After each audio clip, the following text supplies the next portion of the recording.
Hello everyone. तो कैसे हैं आप सब लोग? जी हाँ, हम एक बार फिर से आ गए हैं उसी अभियान को लेके, सिर्फ 10 बस। ये अभियान जो कि आपके नाम शुरू किया गया है। आज हम लोग देखने वाले हैं, हम लोग अभी तक 2 हिस्ट्री के चैप्टर्स देख चुके हैं। आज हम लोग देखेंगे हमारा पहला ज्योग्राफी का chapter, resources and development. Resources and development में हम उन चुनिंदा 10 सवालों की तरफ ध्यान देंगे जो कि इसके पहले बहुत बार बोर्ड्स में आ चुके हैं और इस बार भी उनके आने की प्रोबेबिलिटी बहुत ज्यादा है। ये 10 सवाल कुछ इस तरीके से होंगे कि जिससे आपका पूरा चैप्टर तैयार हो जाएगा। तो चलिए आगे बढ़ते हैं और देखते हैं पहला सवाल। जब रिसोर्सेस एंड डेवलपमेंट की बात कर ही रहे हैं तो सबसे पहले देख लेते हैं what is resources. What do you understand by resources and how are they classified? Resources मतलब क्या और उन्हें क्लासिफाई कैसे किया जाए? तो सबसे पहले देखते हैं, हम इसके कीवर्ड्स को अंडरलाइन कर लेंगे।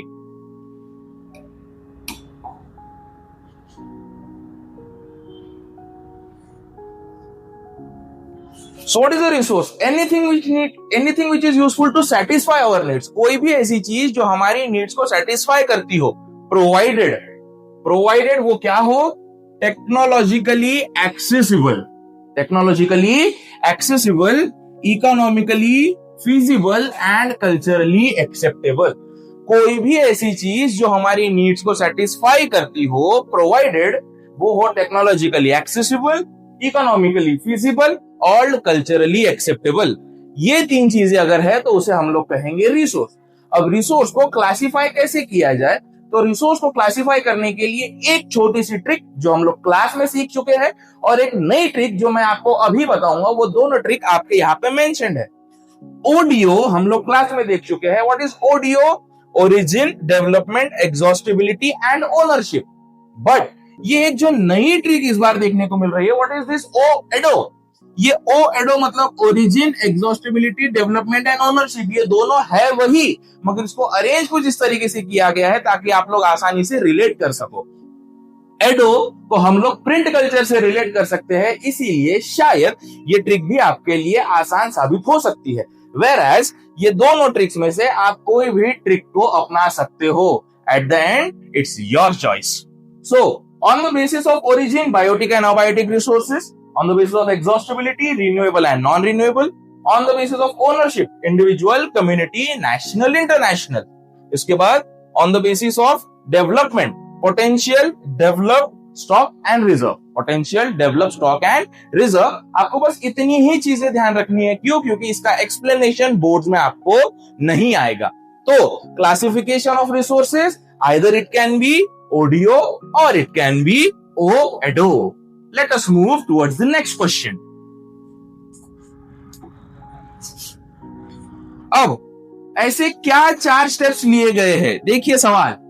Write 4 institutional efforts made at global level for resource conservation. जबकि हमें यह पता है कि रिसोर्सेज जो है, resources are a free gift of nature. तो फ्री गिफ्ट ऑफ नेचर को हम लोग कभी कभी एक्सप्लॉइट कर देते हैं। वही ना हो, इसीलिए ग्लोबल लेवल पे कुछ ऐसे ऑर्गेनाइजेशंस हैं जिन्होंने कुछ स्टेप्स लिए हैं। अब देखते हैं वो स्टेप्स क्या है।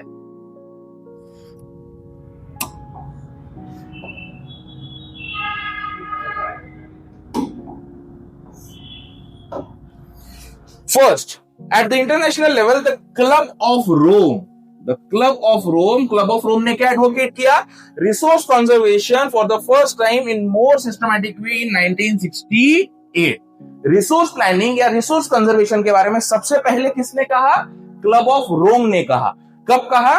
1968 में कहा। 1974 में क्या हुआ? 1974 में गांधीयन फिलोसॉफी को शुमाकर ने एक बुक में जिसका नाम था स्मॉल इज ब्यूटीफुल, इसमें प्रेजेंट किया। गांधीयन फिलोसॉफी कौन सी फिलोसॉफी? गांधीयन फिलोसॉफी मतलब वही फिलोसॉफी जिसमें कहा गया कि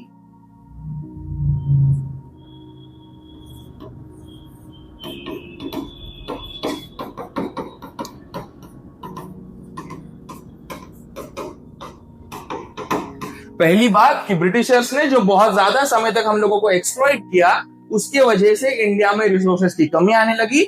और दूसरा पॉइंट,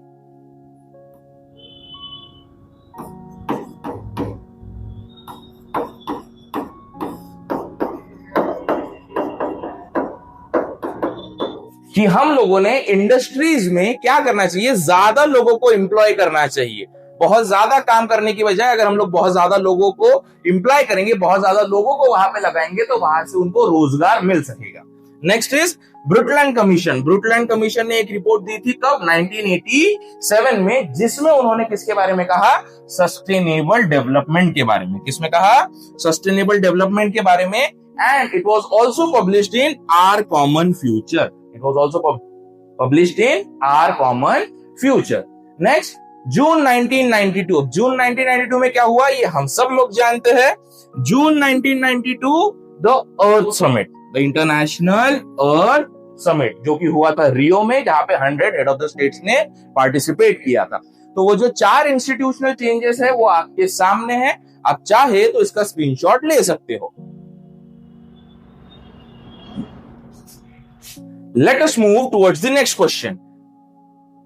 ये नेक्स्ट क्वेश्चन है उसी इंटरनेशनल फोरम के बारे में, उसी इंटरनेशनल ऑर्गेनाइजेशन के बारे में।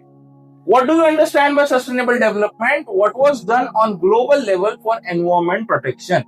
Sustainable development मतलब क्या, और इसको करने के लिए या फिर सस्टेनेबल डेवलपमेंट करने के लिए और एनवायरमेंट प्रोटेक्ट करने के लिए ग्लोबल लेवल पे क्या किया गया। सस्टेनेबल डेवलपमेंट मतलब ऐसा डेवलपमेंट जो कि एनवायरमेंट को डैमेज ना पहुंचाते हुए किया जाए, और प्रेजेंट में किया गया डेवलपमेंट फ्यूचर को ध्यान में रख के किया जाए कि फ्यूचर की क्या नीड्स है, उसको ध्यान में रख के किया जाने वाला development. So what are the keywords? The keywords are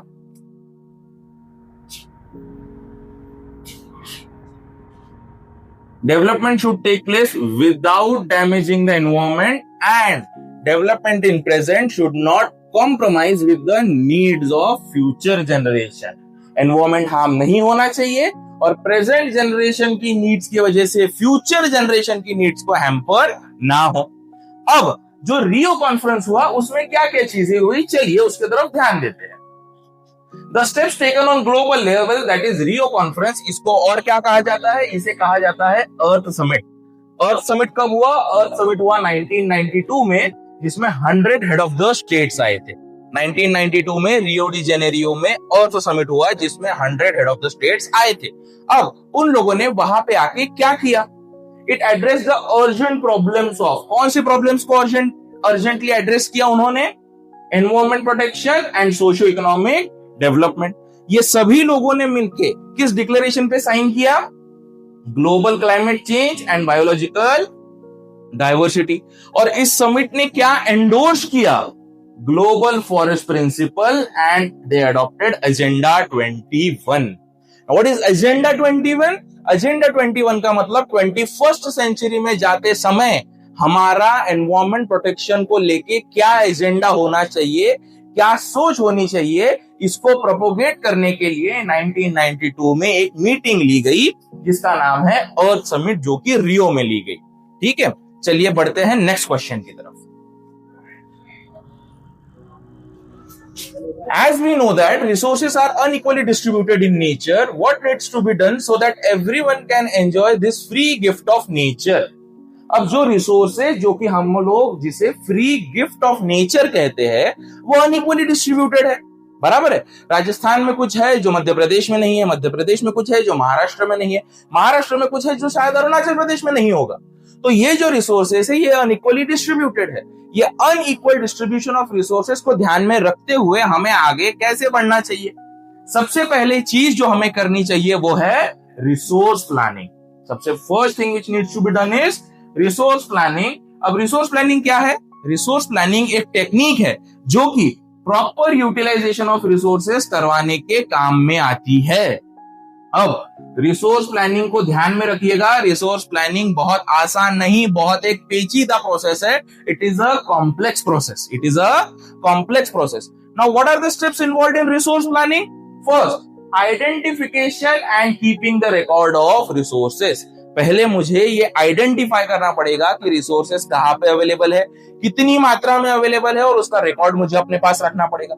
इसके बाद मुझे ये सोचना पड़ेगा कि उसको कैसे डेवलप किया जाए, that means developing a planning structure. अब जब मुझे डेवलप करना है तो कौन सी टेक्नोलॉजी लगेगी, कौन सी स्किल लगेगी, कौन से मुझे इंस्टीट्यूशंस लगेंगे, वो सब मुझे उसका सेटअप करना पड़ेगा। और ये रिसोर्स डेवलपमेंट प्लान को नेशन डेवलपमेंट के साथ कंपेयर करना पड़ेगा। रिसोर्स डेवलपमेंट प्लान को नेशन डेवलपमेंट प्लान के साथ कंपेयर करना पड़ेगा। इस तरीके से जो मेरा अनइक्वल डिस्ट्रीब्यूशन ऑफ रिसोर्सेस है उसको मैं इक्विटेबल डिस्ट्रीब्यूशन ऑफ रिसोर्सेस करके सब लोगों तक पहुंचा सकूंगा। फिर से एक बार देख लेंगे 3 steps: identification, developing and comparing. Identification, developing and comparing. This needs to be done under resource planning so that we can have equitable distribution of resources. Let us move towards the next question. Now, next question is a very simple question. What are the causes of land degradation and which states are prominently involved in this cause? Land degradation के causes कौन से है, कौन सी ऐसी चीजें है, कौन सी ऐसी एक्टिविटीज है जिसके वजह से लैंड डिग्रेडेशन होता है, और कौन वो स्टेट्स है, कौन वो कल्प्रिट्स है जो ये लैंड डिग्रेडेशन में एक मेजर रोल प्ले करते हैं। सबसे पहले है माइनिंग साइट्स। माइनिंग साइट्स हमें देखने मिलती है छोटा नागपुर प्लेट्यू में। दूसरा है डिफॉरेस्ट्रेशन। डिफॉरेस्ट्रेशन हमें देखने मिलता है मध्य प्रदेश और ओडिशा में। तीसरा है ओवरग्रेजिंग। ओवरग्रेजिंग हमें देखने मिलता है गुजरात और महाराष्ट्र में। और लास्ट है ओवर इरिगेशन जो हमें देखने मिलता है पंजाब और हरियाणा में। ये केवल सिंपल सा टेबल आपको ध्यान रखना है with respect to what, with respect to land degradation and the causes of land degradation. Land degradation के कॉजेस क्या है और लैंड डिग्रेडेशन के लिए इन्वॉल्व स्टेट्स कौन से हैं। अगर आप लोगों ने इसका स्क्रीनशॉट ले लिया है तो हम बढ़ेंगे अगले आंसर की तरफ। Let us move. What are the conservation methods adopted to protect the environment from land degradation? अब जो हम लोगों ने अभी इसके पहले सवाल में देखा कि लैंड डिग्रेडेशन कैसे हो रहा है, लैंड डिग्रेडेशन कहां पे हो रहा है, अगर इसको हमें कंजर्व करना है, लैंड डिग्रेडेशन को प्रोटेक्ट करना है, जो हमारी लैंड है उसको हमें प्रोटेक्ट करके रखना है, तो हमें क्या चीजें करनी पड़ेगी? Let us see towards the points and let us mark the keywords.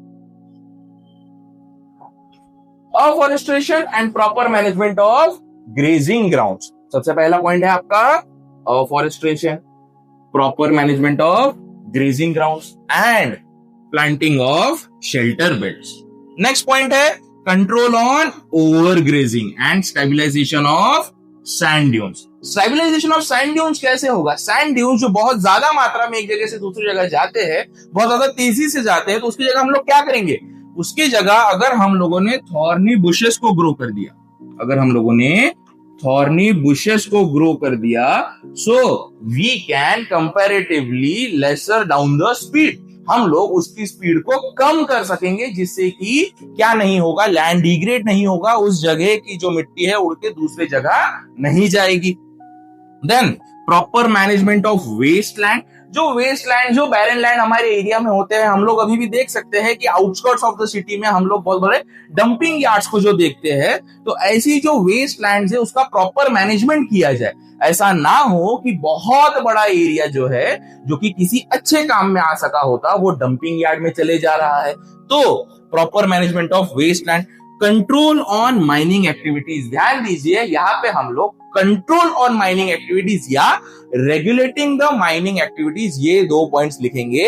हम कभी भी स्टॉप या बैन द माइनिंग एक्टिविटीज नहीं लिखेंगे। ये छोटी सी चीज का आप लोग ध्यान दीजिएगा कि कंट्रोल या रेगुलेटिंग द माइनिंग एक्टिविटीज लिखना है, स्टॉप या बैन नहीं लिखना है। Next, proper discharge and disposal of industrial effluents. अगर डिस्चार्ज और disposal of industrial effluents properly होता है तो बहुत ज्यादा मात्रा में लैंड डिग्रेडेशन प्रिवेंट हो सकता है। Proper discharge and disposal of industrial effluents, ठीक है। कैसे करना है? इसको पहले ट्रीट कर लेना है, जो भी हॉट वाटर है उसको ट्रीट करके उसको बाद में क्या करना है, हमको रिलीज करना है, ठीक है। ये रहे आप लोगों के इस आंसर से रिलेटेड कीवर्ड, जिसको आपको अंडरलाइन करना है और इन्हीं को ध्यान में रखते हुए अपने आंसर को फ्रेम करना है। Let us move towards the next question. State the geographical factors that are responsible for the evolution of rugged soil. Why is it considered the most suitable for growing cotton? अब अगर मैंने ये दूसरा सवाल आपसे नहीं किया होता, कौन सा दूसरा सवाल? Why is it considered more suitable for growing cotton? तो शायद मुझे ये लगता है कि बहुत सारे लोग नहीं सोच पाते, sir Regar soil, Regar soil कौन सी सॉइल है? रेगर सॉइल आप लोग अंदाज लगा चुके होंगे। रेगर सॉइल अगर हम लोग कॉटन के रिस्पेक्ट में कह रहे हैं, it is black cotton soil, is black cotton soil. आपके ब्लैक कॉटन सॉइल को ही रेगर सॉइल कहा जाता है। अब ध्यान दीजिए, आप लोगों को 2 मार्क या 3 मार्क के लिए स्पेसिफिक सॉइल रिलेटेड क्वेश्चंस आ सकते हैं। अब अगर सॉइल रिलेटेड क्वेश्चन मुझे मैप के अलावा थियोरेटिकल बेस्ड में आ जाते हैं तो मुझे उसमें क्या पॉइंट्स लिखना जरूरी है? अब उसमें आपको कुछ बेसिक चीजों पे ध्यान देना जरूरी है। सबसे पहले है कि वो कौन से स्टेट में पाया जाता है, उसके बाद उसका केमिकल कॉम्पोजिशन या फिर उसमें क्या केमिकल कॉन्स्टिट्यूएंट्स पाए जाते हैं, इसके बाद इसमें कौन से आप लोग क्रॉप्स ग्रो कर सकते हो, और नेक्स्ट इज इसे कैसा क्लाइमेट चाहिए होता है। ये पॉइंट्स आप लोग हर सॉइल के साथ मैनिपुलेट करते हुए, हर सॉइल के साथ इन्हीं पॉइंट्स को अरेंज करते हुए आप लोग इन पॉइंट्स को लिख सकते हो। जैसे कि अगर मुझे पूछा गया है Regar soil that is black cotton soil के बारे में, तो मैं कहूंगा कि इसका फॉर्मेशन कैसे हुआ, इसमें आप लोग एक और पॉइंट डाल सकते हो कि फॉर्मेशन कैसे हुआ। तो फॉर्मेशन कैसे हुआ? बेसाल्टिक रॉक के वेदरिंग होने की वजह से मतलब वेदर का इंपैक्ट जब बेसाल्टिक रॉक के ऊपर हुआ, उससे जो टर्न हुआ, उससे जो छोटे छोटे फ्रैगमेंट्स बने, वो बन गया आप लोगों का Regar soil that is black cotton soil. Next, इसमें केमिकल कॉन्स्टिट्यूएंट्स कौन से है? इसमें है आपका कैल्शियम और मैग्नीशियम। अच्छा, ये कॉटन की ग्रोथ के लिए काम का क्यों है? ये कॉटन की ग्रोथ के लिए काम का इसीलिए है क्योंकि ये मॉइस्चर को रिटेन करके रख सकता है, इसीलिए ये कॉटन ग्रोथ के लिए बहुत ज्यादा फायदेमंद साबित हो जाता है। और ये सॉइल बहुत ज्यादा हॉट एंड ड्राई क्लाइमेट के लिए सूटेबल है। आप लोगों ने देखा होगा ब्लैक कॉटन सॉइल में जितनी बीच में गैप्स आ जाती है बहुत ज्यादा हॉट एरिड क्लाइमेट्स में, ऐसा बाकी किसी सॉइल के साथ नहीं होता। Why? It allows the time for aeration. तो ऐसा किसी और सॉइल के साथ नहीं होता, इसीलिए स्पेसिफिक एरियाज है जैसे कि Maharashtra, Gujarat, Madhya Pradesh, Chhattisgarh and lower portions of Gujarat, वहां पे आप लोगों को ब्लैक कॉटन सॉइल देखने को मिलेगी।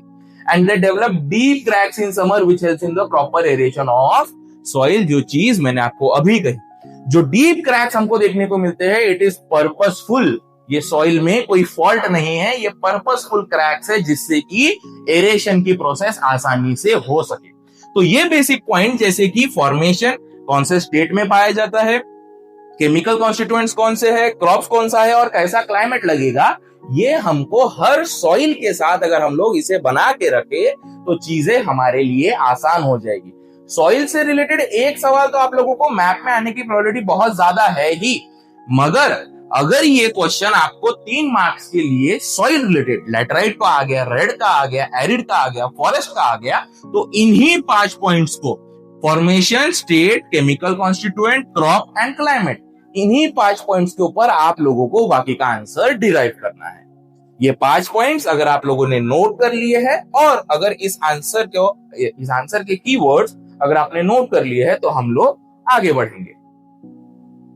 Okay, late us move towards the next question. Now अब देखिए, एक छोटा सा सिचुएशनल बेस्ड क्वेश्चन यहाँ पे दिया हुआ है। वो सिचुएशन क्या कहती है? वो सिचुएशन ये है कि Leela used to live in an area near a valley.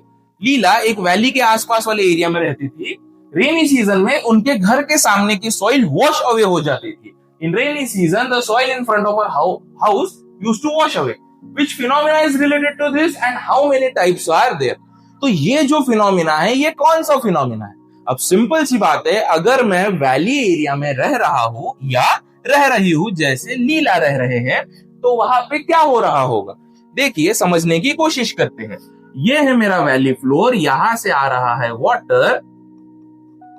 अगर ये वाटर सॉइल को फ्लो अवे करके ले जाता है, इसका मतलब ही क्या हुआ? The denudation and subsequent washing down of soil is called as soil erosion. अब यहां पे भी क्या हो रहा है? The denudation and washing down of soil, मतलब ये फिनोमिना कौन सा हुआ आपका? Soil erosion. जी बिल्कुल, This phenomena is called as soil erosion. Now, what is soil erosion? The denudation of upper layer and subsequent washing down. The denudation of upper layer and subsequent washing down is called as soil erosion. Soil erosion होता किन वजहों से है? Soil erosion के लिए दो चीजें हो सकती है, या तो ह्यूमन एक्टिविटीज जैसे कि deforestation, mining, defective methods of farming etcetera, या फिर नेचुरल फैक्टर जैसे कि विंड, वाटर एंड ग्लेशियर्स। ठीक है, जैसे एक बहुत बेसिक सी चीज है कि पानी के द्वारा अगर मिट्टी ट्रेवल करते हुए आ रही है तो उसे हम लोग कहते हैं एल्यूवियल सॉइल। और सर अगर विंड के थ्रू आ रही है तो फिर उसे कहेंगे एओलियन सॉइल, और ग्लेशियर से आ रही है तो ग्लेशियल सॉइल। ग्लेशियल सॉइल, ये बेसिक सी चीजें हमें सामने के लिए ध्यान में रखनी है।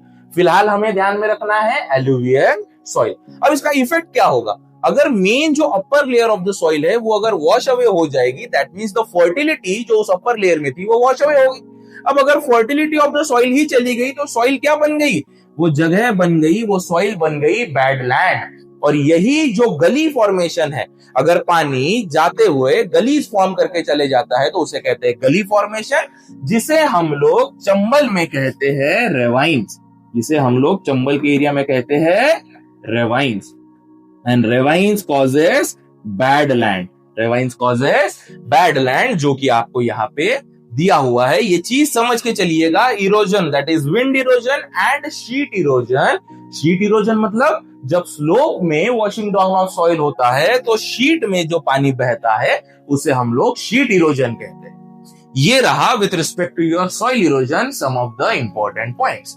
Please note it down, please mark the keywords. Let us move towards the next question. What are the different ways of soil conservation? जैसे लैंड डिग्रेडेशन हो रहा था तो हमें उसको कंजर्व करने की जरूरत थी, वैसे ही अब अगर सॉइल डिग्रेडेशन हो रहा है तो सॉइल को कंजर्व कैसे किया जाए? तो there are some points which are being marked in yellow colour. Those are the only important keywords which you need to keep in your mind. The first is contour flowing. Now what is contour? सबसे बड़ा सवाल यह है कि contour क्या है. So contour is a line joining the points of equal elevation. अब समझ के चलिए, ये ऐसा स्लोप है. अब स्लोप के ऊपर अगर मैं पानी डाल देता हूं तो पानी तो फिसल के नीचे आ जाएगा. अब मुझे क्या करने की जरूरत है? मगर अगर मुझे इस स्लोप पे खेती करनी है तो टेरेस फार्मिंग जो रहेगा, टेरेस फार्मिंग बहुत ज्यादा यूजफुल लैंड जो है उसमें भी वो वेस्ट में चला जाएगा. तो अब मैं क्या करूं? तो मैं क्या करूंगा, जितने भी इक्वल एलिवेशन के पॉइंट्स है, आप लोगों ने बहुत बार रोड पे देखा होगा कि कुछ लोग कैमरा जैसा कुछ तो भी लेके खड़े होते हैं. वो कैमरा जैसा जो लेके खड़े होते हैं ना, उसे कहते हैं ऑटो लेवल. और ऑटो लेवल से वो लोग करते हैं कंटूरिंग, मतलब इक्वल एलिवेशन के पॉइंट्स को मार्क करके एक फ्लैट लैंड बनाते हैं इस तरीके से. अब अगर इसके ऊपर मैं पानी डालता हूं तो पानी नीचे की तरफ फ्लो अवे नहीं होगा, मतलब पानी पूरे क्रॉप्स को प्रॉपरली मिल सकेगा. This is called as contour flowing. Terrace cultivation हम लोग बचपन से पढ़ते हुए आ रहे हैं, जिसको हम लोग स्टेप कल्टीवेशन भी कहते हैं. Next is your strip cropping. हम लोग बीच बीच में क्रॉप्स को ग्रो कर देंगे जिससे कि हम लोग सॉइल जो है उसको वॉशिंग डाउन होने से बचा सके. क्यों? क्योंकि क्रॉप के जो रूट्स रहेंगे वो सॉइल को पकड़ के रखेंगे. And last is shelter belts. ये शेल्टर बेल्ट जनरली हम लोग जो बड़ी बड़ी ट्रीज ग्रो करते हैं, shelter belts are generally provided in desert areas. They are provided in desert areas. Okay, now let us move forward. Now, the last and the most important question, the question with regards to map. अब sir अगर map से related सवाल आता है तो किस तरीके से आएगा? 1 मार्क का सवाल आने की प्रोबेबिलिटी बहुत ज्यादा है विद रिस्पेक्ट टू मैप. अब मैप में मैं आपको बहुत बार एक छोटी सी चीज समझा चुका हूं कि आगे वाला व्यक्ति या तो आप लोगों को स्टेट पूछेगा या तो आप लोगों को कोई क्रॉप पूछेगा. जैसे अगर आपको पूछ लिया गया कि बताइए वो स्टेट जहां पे माउंटेनियस सॉइल ग्रो होती हो, तो हमें एक छोटा सा काम करने की जरूरत है. हमें हमारी जो 6 सॉइल्स है वो 6 सॉइल के नाम हमें लिख लेने हैं, और वो 6 सॉइल के नाम के सामने हमें लिखने हैं कुछ स्टेट्स के नाम. हमें लिखने हैं कुछ स्टेट्स के नाम जहां जहां पे ये सॉइल हमें देखने को मिलेगी. अब छोटा सा पॉज और अभी बनाएंगे वो टेबल. देखिए, सबसे पहले बात करेंगे with respect to black cotton soil. Black cotton soil can be found in Maharashtra, Madhya Pradesh, some parts of Chhattisgarh and Gujarat. Now जब मैं बात करूंगा फॉरेस्ट सॉइल की, तो फॉरेस्ट सॉइल मुझे मिल रही है जम्मू एंड कश्मीर में, स्पेसिफिकली लद्दाख की भी हम लोग बात कर ही लेते हैं, उसके बाद उत्तराखंड और यहाँ पे अरुणाचल प्रदेश, यहाँ पे अरुणाचल प्रदेश. उसके बाद हम लोग बात करेंगे एलुवियल सॉइल की. तो एलुवियल सॉइल में हमारा जितना भी जो पिछले साल 9th में हम लोगों ने fertile land that is northern plain जो भी हम लोगों ने देखा, वो पूरा पोर्शन है आप लोगों का कौन सा, alluvial soil. Next red and yellow soil. तो रेड एंड येलो सॉइल में आ जाएगा आप लोगों का ओडिशा, आप लोगों का तमिलनाडु और Kerala, some parts of Kerala. Next is laterite soil. Laterite soil में आप लोगों को आ जाएगा some parts of Rajasthan. Some parts of Rajasthan मतलब कौन सा पार्ट सर, तो अरावली के जस्ट सामने जो पोर्शन है, अरावली के सामने का portion will be your laterite soil, और कोंकण के नीचे जितना भी पोर्शन है वो हो जाएगा आप लोगों का लैटेराइट सॉइल का पोर्शन. एंड लास्ट जो बचता है हमारा एरिड सॉइल. तो एरिड सॉइल कौन सा है, ये आपका जो अरावली रेंज है, अरावली रेंज के पीछे का जो सॉइल है, दैट इज ये जो येलोइश में मार्क्ड है, ये है आप लोगों का एरिड सॉइल. तो इस तरीके से 6 सॉइल और 6 स्टेट्स के नाम हमको ध्यान में रखते हुए चलना है. एक छोटी सी चीज जो हम इसके सामने ऐड कर लेंगे, वो कर लेंगे क्रॉप का नाम. अगर हमें क्रॉप के रिस्पेक्ट में अगर पूछ लिया जाता है, सर कैशू कहां पे ग्रो होता है, लैटेराइट मतलब तमिलनाडु. सर कॉफी कहां पे ग्रो होती है, तो कॉफी हम लोगों का आसाम में ग्रो होती है, वेल ड्रेन्ड फर्टाइल सॉइल, बराबर है. उसके बाद हम लोगों को कॉटन पूछ लिया जाता है तो ब्लैक कॉटन सॉइल, वीट पूछ लिया जाता है तो हमारा एलुवियल दैट इज हमारा उत्तर प्रदेश वाला रीजन. तो इन्हीं तरीके से हम लोग मैप के क्वेश्चंस को भी टैकल कर सकते हैं. One small thing which needs to be done, that is this table needs to be completed. That's it for your geography's first chapter. Thank you everyone.